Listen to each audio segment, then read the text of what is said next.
Campaigners in Britain have declared war on the so-called killer robots, fully autonomous weapons that do not require humans to carry out their assaults. The concerned activists have opted for a preemptive strike, raging against the machines before they're deployed. RT's Sarah Firth has more.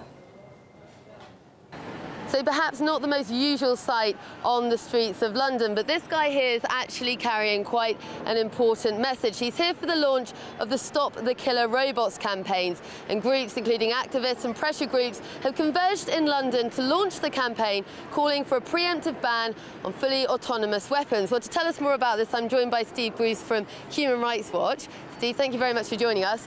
What is a killer robot? This guy's not a killer, obviously, but what's it all about? Well, unlike this friendly robot that is not armed, killer robots or fully autonomous weapons are future systems that will operate without human control.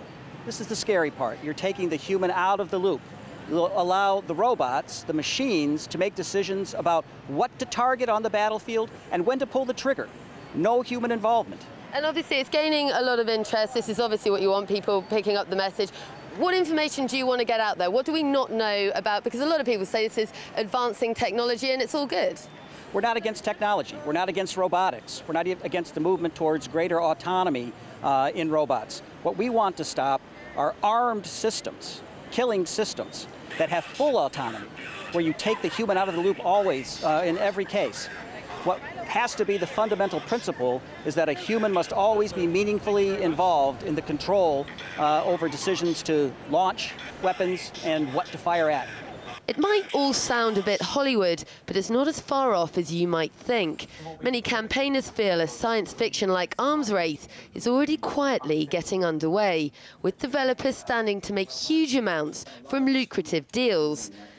Videos like this big dog robot throwing blocks of concrete have caused concern, and little public debate's yet been had about the implications of the development of this type of technology. People think of fully autonomous weapons, they think of the Terminator, they think sci-fi, something like this guy, but you're saying that's not what it will look like at all. Not at all. It's more likely to be a small tank or a tank, and I mean, the developments are the DARPA, that's the research wing of the Pentagon, have got the Crusher, for instance. That's a research platform for this, and that's a 7.5-ton, 6-wheel truck that can really, it's quite an extraordinary piece of technology.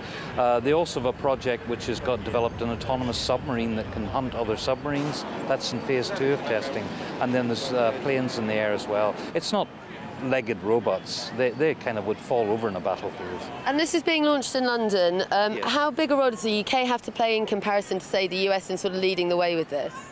Well, we've got BAE Systems is on their second one now.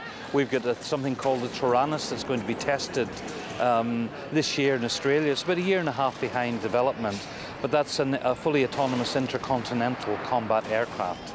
When it comes to fully autonomous weapons, we're not there yet, but those arguing for the ban say that the more time that's allowed to pass and the more money that's ploughed into developing this type of technology, the closer we march from science fiction towards reality. Sarah Firth, RT, London.